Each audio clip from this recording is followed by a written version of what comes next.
Welcome to this whistle-stop tour of our study skills that we've delivered to year 8, 9 and 10 this summer. Some of this will be applicable to your particular year, some won't, and I'll try and highlight where. Some of the things that we've covered are motivation, revision techniques, organisation, distractions, study spaces, what to do in exam situations, identifying command words, understanding different types of questions and what they require, and writing high quality responses using point, evidence, explain and link. We're going to just do really whistle stop quick tour.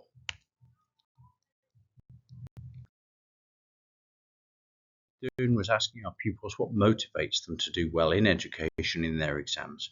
Of course, they came up with some fairly predictable answers.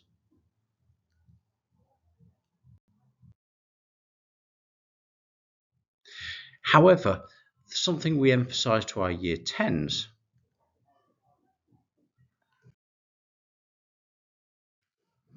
were the pathways ahead, the opportunities that are currently open to them, but what grades are necessary for carrying on these particular pathways. One example being if you wanted to study medicine, you would really have to get at least a bare minimum of grade 7s in every subject, preferably more. Otherwise, that particular door would close.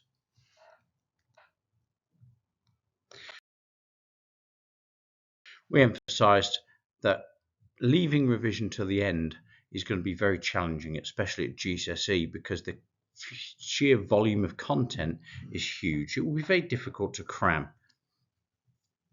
And so always, for every year group, a consistent approach throughout the whole year is a far better approach towards exam performance than cramming at the end.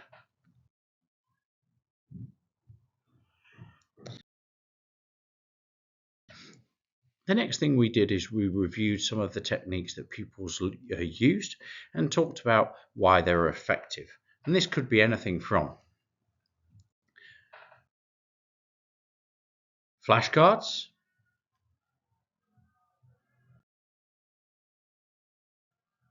online quizzes,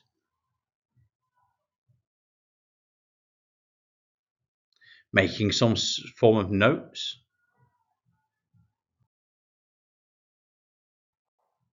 maybe studying in groups,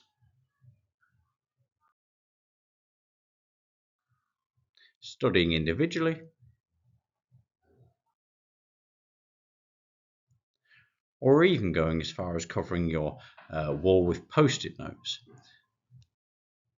But the key thing is what makes these techniques really important, and it's about being active.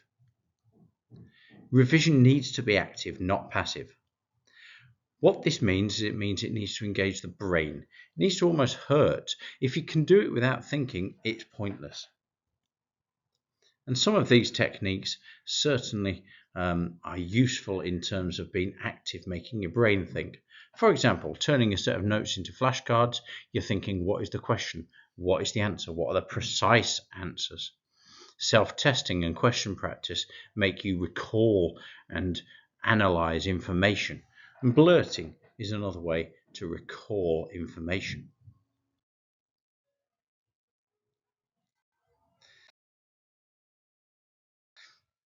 Another technique we highlighted to all of our students this year was the Cornell note-taking method. This is that many of our students would like to take notes, but we're worried that their notes are not going to be active. And we're worried that they're not going to be useful. And if you use this method, it's considered to be one of the best in the world. It is active, it's organized, and it's systematic. And it does help move ideas from short-term memory to long-term memory. We outlined that ideally, each page should have a title, a notes section, but concise, using symbols, abbreviations, maybe pictures, lists.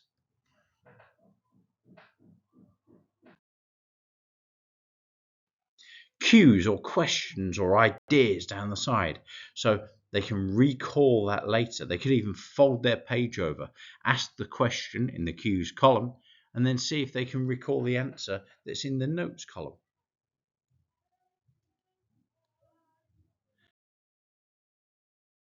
Finally, after a couple of days, they should go back to it, write a summary. This is also aiding them to revisit, which is really, really important.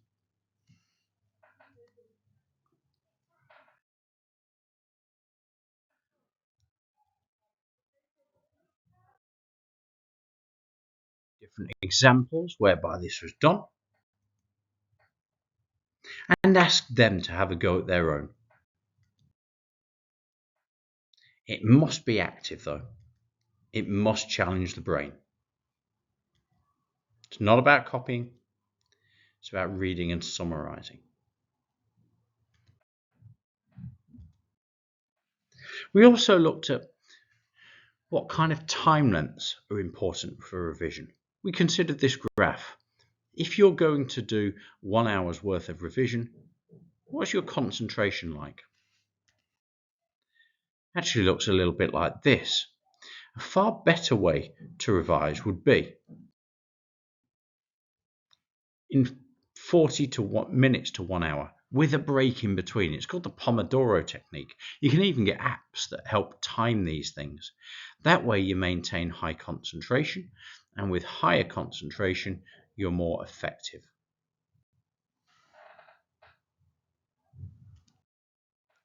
Similarly, we looked at how your memory traces fade over time. For example, how much do you remember from the time of learning to 24 hours later? Not very much, is the truth be told. You actually forget an awful lot, which is not surprising. But what it emphasizes is the need to go back and revisit material more than once to really establish it clearly in your own long-term memory. The good thing about this, though, is that you don't have to do the same length of time every time you revisit. If you spend 40 minutes learning it, go back 24 hours later and spend 3 minutes and 3 minutes and 5 minutes to secure it. But it does emphasize the need to revisit things, which is another good benefit of the Cornell note-taking. It allows us to do this. We talked about sources of revision and emphasized that classwork and exercise books are catered and tailored for them at their level, at the right level to achieve excellent results. So that should be the first. But maybe flashcards, teacher organizers, knowledge organizers, for example, are other sources. Secondary sources could be websites or Bitesize, but be aware that places like Bitesize don't necessarily push to the absolute highest level. We then looked at the idea of organizing your revision. We encouraged pupils to think about when they had commitments, when they had hobbies, what time they got home, what time they have tea, to ensure they understand what time is available for revision, and then they can plan in their revision. And this, alongside everything I've talked about, is in their revision guidance for the summer examinations. And they'll have had a go at creating themselves a timetable for when is available.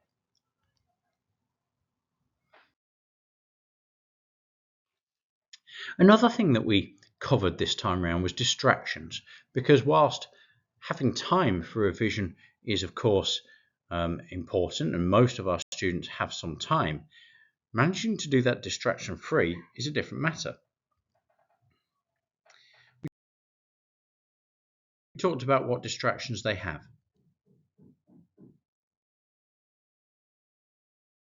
Whether it be music, their phones,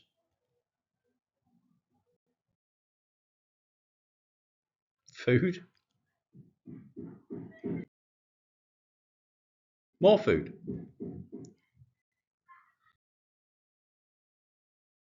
It's a tough world, and it's hard for them to keep their head focused.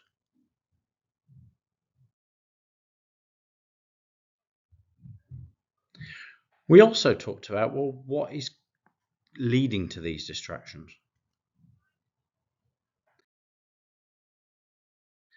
Why do we procrastinate? What is procrastination? Some of the reasons that we discussed as a group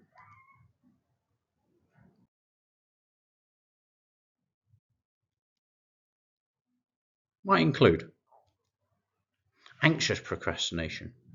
One of the reasons anyone procrastinates is it's a method of coping with anxiety associated around starting a task or completing a task.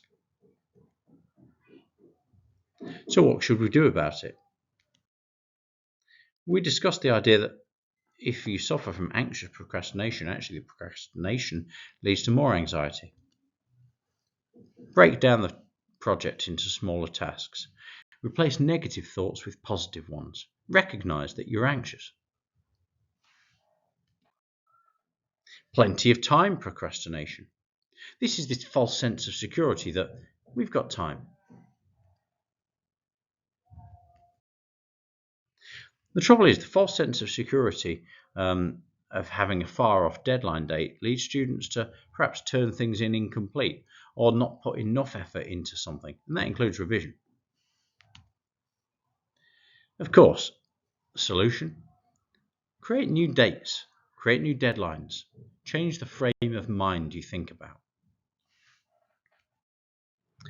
Perfectionist procrastination. Some of us fear that we can't be perfect and therefore we don't start. And of course, we've looked at talking to pupils about the idea that they're never going to be perfect. So that they're going to have to change their mindset on that type of procrastination. We also looked to set some rules in place to try and avoid procrastination.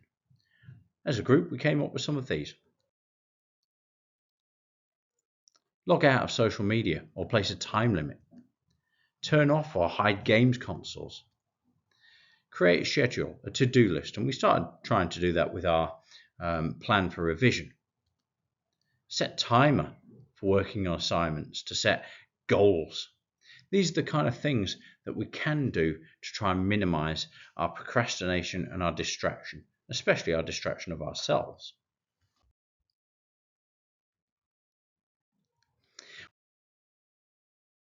We also looked at study space. We discussed what do pupils have available to them in terms of study space. What would be good?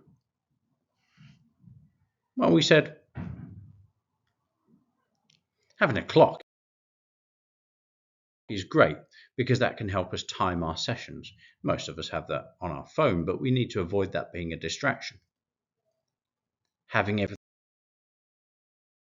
we need, paper, pens, post-it notes, those kind of things are going to be useful in our study space. If we're going to eat healthy food, eat food that's going to really help our brain.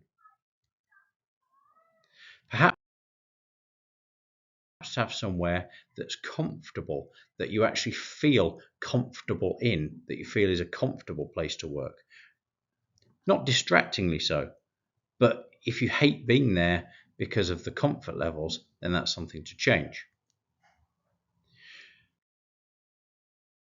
However, whilst we're thinking about having organized, tidy desks with everything that we need, the space to spread out and do what we need to do,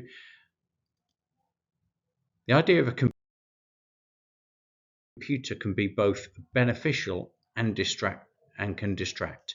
And it really is a case of discipline in terms of how you use something like a computer or a phone. And that's what they have to bear in mind. For year 10s, we talked about stress in exams. Exams are stressful. We highlighted that the sort of reasons we might stress are fear of failure, pressure from themselves, teachers, parents, feeling unprepared, and uncertainty about the exam format.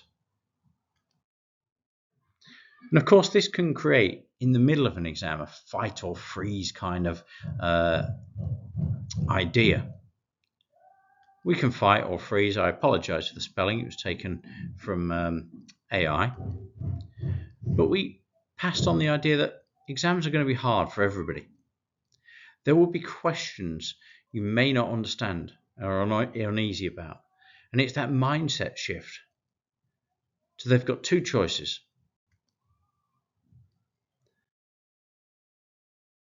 Fight or freeze. And really the mindset shift is to understand that there's going to be stuff that's hard and to really fight that. And how do you handle those kind of situations where you come across a question that really is tough and you don't know what to do? Well, first of all, expect exams to be tough. Stress is normal. It's key as to how you respond.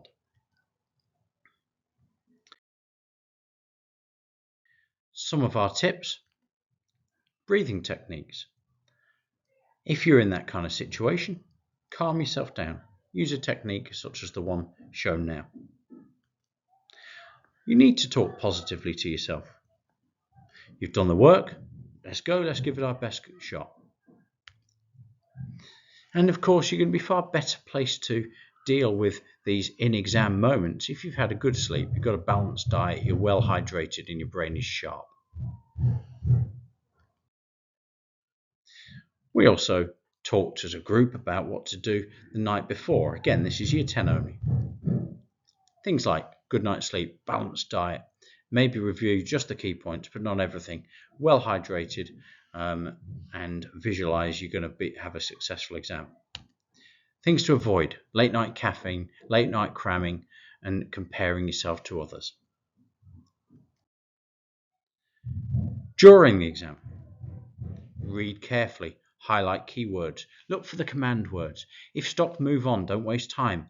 Keep an eye on the time and use deep breaths to stay calm. Don't panic on a tough question and never leave anything blank. You can't ever get a mark if you haven't written anything.